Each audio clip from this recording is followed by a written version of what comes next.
नमस्कार। आज हम जीएल फ्यून्स की एक बहुत ही दिलचस्प कहानी अ लेटर टू गॉड के कुछ हिस्सों पर गहराई से बात करने वाले हैं। जी, ये कहानी विश्वास को लेकर बड़े सवाल खड़े करती है कि हम अपना विश्वास कहाँ रखें, किस पर रखें। बिल्कुल। कहानी का जो मुख्य पात्र है लेंचो, हम्म, वो एक किसान है और उसकी पूरी जिंदगी मतलब उसकी फसल पर ही टिकी हुई है। हाँ, उसकी पूरी दुनिया वही खेत हैं। कहानी शुरू होती है लेंचो के घर और उसके मकई के खेतों के जिक्र से।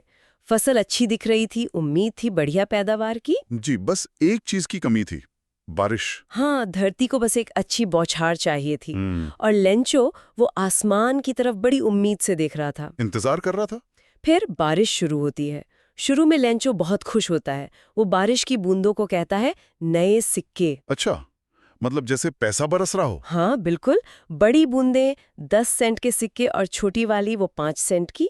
ऐसा लग रहा था मानो उसकी मुराद पूरी हो गई। लेकिन ये खुशी ज्यादा देर टिकती नहीं है। कहानी यहाँ एक मोड़ लेती है। हाँ, अचानक तेज हवा चलने लगती है और फिर बारिश के साथ बड़े बड़े ओले गिरने शुरू हो जाते हैं। और वो ओले दिखने में तो बिल्कुल चांदी के सिक्कों जैसे थे, है ना? पर वो सिक्के नहीं थे, वो तो तबाही लेकर आए थे। सही कहा। यह दिखाता है कि प्रकृति कितनी अप्रत्याशित हो सकती है, कभी वरदान, कभी अभिशाप। बिल्कुल। और ये ओलावृष्टि कोई 1-2 मिनट नहीं चली। नहीं, पूरे 1 घंटे तक। 1 घंटे तक ओले गिरते रहे। पूरी घाटी, उसका घर, बागीचा, पहाड़ी, मकई का खेत, सब कुछ सफेद हो गया। जैसे नमक की चादर बिछ गई हो। हाँ, बिल्कुल वैसे ही। फसल फसल तो पूरी तरह बर्बाद हो गई, कुछ नहीं बचा। ये तो बहुत ही दुखद स्थिति है। लेंचो की क्या हालत हुई होगी? लेंचो की आत्मा, जैसा कहानी में लिखा है, दुख से भर गई। वो अपने बेटों से कहता है, टिड्डियों का दल भी शायद इससे ज्यादा छोड़ देता। उफ, मतलब ओलों ने तो कुछ भी नहीं छोड़ा। कुछ नहीं। वो कहता है, इस साल हमें कोई मकई नहीं मिलेगी। वो रात बहुत भारी थी। सबको लग रहा था कि उनकी सारी मेहनत बर्बाद गई। और शायद ये भी कि अब उनकी मदद करने वाला कोई नहीं है, वो भूखे मरेंगे। हाँ, यही डर था। लेकिन इतने अंधेरे में भी लेंचो के दिल के किसी कोने में एक उम्मीद बाकी थी। अच्छा, किस चीज की उम्मीद? भगवान से मदद की। उसे बचपन से सिखाया गया था कि भगवान की आंखें सब देखती हैं, यहां तक कि किसी के मन की गहराई में क्या चल रहा है वो भी। तो उसका विश्वास बहुत गहरा था। बेहद गहरा। और वो सिर्फ सोचता नहीं रहा। अगले रविवार वो शहर गया और उसने वाकई भगवान को एक चिट्ठी लिखी। भगवान को चिट्ठी? ये तो सुनने में ही अजीब लगता है। क्या लिखा उसने? उसने सब बताया। लिखा, भगवान, अगर आपने मेरी मदद नहीं की तो मेरा परिवार और मैं इस साल भूखे रह जाएंगे। हम्म। मुझे अपने खेत को फिर से बोने और अगली फसल आने तक जीने के लिए 100 पैसों की जरूरत है, क्योंकि ओलावृष्टि ने, मतलब उसने पूरी कहानी लिख दी। और पता क्या लिखा लिफाफे पर? बस 2 शब्द, भगवान को, और चिट्ठी डाक में डाल दी। कमाल है। ये भोलापन है या मतलब अटूट विश्वास का चरम? ये सोचने वाली बात है। खैर, चिट्ठी डाकघर पहुंची।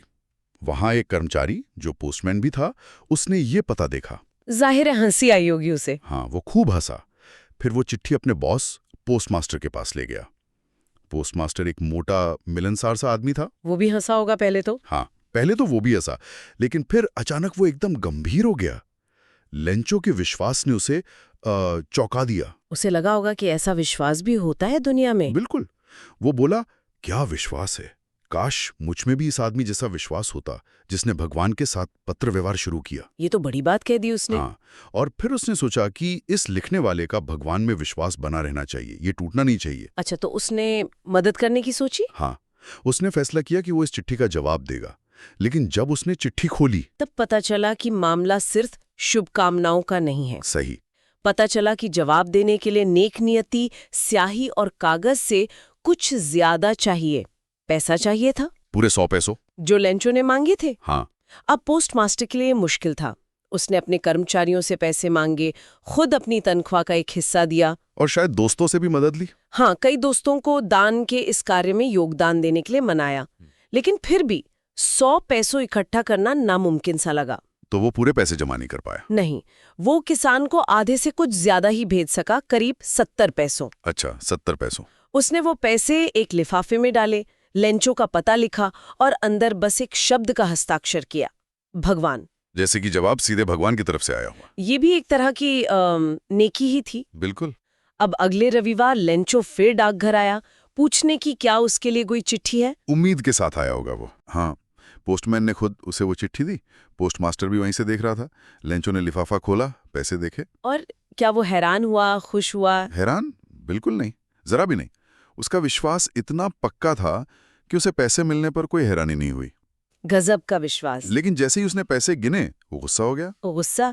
मदद मिलने पर गुस्सा? ये क्यों? उसे लगा कि भगवान तो गलती कर ही नहीं सकते, ना ही वो उसकी प्रार्थना को अनसुना कर सकते हैं या कम पैसे भेज सकते हैं। तो फिर पैसे कम क्यों थे उसके हिसाब से? उसके दिमाग में फौरन शक गया डाकघर के कर्मचारियों पर। उसे लगा कि बाकी के 30 पैसों उन्होंने निकाल लिए। मतलब जिन लोगों ने उसकी मदद की उन्हीं पर शक? हाँ, यही तो विडंबना है। वो तुरंत खिड़की पर गया, कागज स्याही मांगी और एक और चिट्ठी लिखने बैठ गया। भगवान को एक और चिट्ठी? हाँ, जैसे ही चिट्ठी लेटर बॉक्स में गिरी, पोस्टमास्टर ने उसे उत्सुकता से खोलकर पढ़ा। और उसमें क्या लिखा था? उसमें लिखा था, भगवान, जो पैसे मैंने मांगे थे उनमें से केवल 70 पैसों ही मुझ तक पहुंचे। बाकी के पैसे भी भेज दीजिए क्योंकि मुझे उनकी बहुत सख्त जरूरत है। और आगे? आगे जो लिखा वही कहानी का मर्म है। उसने लिखा, लेकिन ये पैसे मुझे डाक के जरिए मत भेजिएगा। क्यों? क्योंकि डाकघर के कर्मचारी बदमाशों का झुंड है। लेंचो। ओह, ये तो कमाल का व्यंग्य है। मतलब मदद करने वालों को ही बदमाश समझ लिया। हाँ, यही कहानी का सबसे बड़ा आयरनिकल ट्विस्ट है। जिन लोगों ने असल में उसकी मदद करने की कोशिश की, लेंचो उन्हीं पर चोरी का इल्जाम लगा रहा है। उसका भगवान पर विश्वास इतना मजबूत, इतना निरपेक्ष था कि वो इंसानी नेकी, इंसानी कोशिश को देख ही नहीं पाया या शायद समझना ही नहीं चाहा। तो ये कहानी हमें मानवीय विश्वास की गहराई तो दिखाती है, पर साथ ही उसके अंधेपन को भी उजागर करती है और मानवीय स्वभाव के विरोधाभास को भी। बिल्कुल।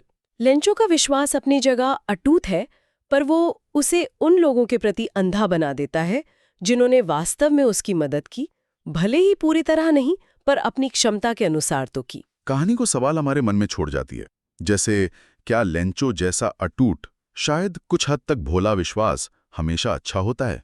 हाँ, क्या असली दुनिया में ऐसा विश्वास टिक सकता है? और ये हमें इंसान बनाम प्रकृति और इंसान बनाम इंसान के संघर्षों पर भी सोचने को मजबूर करती है। एक आखिरी विचार जो शायद हमारे सुनने वाले सोच सकते हैं, ये कहानी हमें कृतज्ञता यानी शुक्रगुजार होने के बारे में क्या सिखाती है?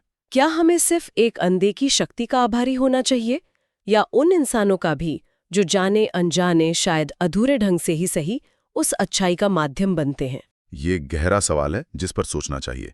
इसी विचार के साथ आज की ये चर्चा यहीं समाप्त करते हैं।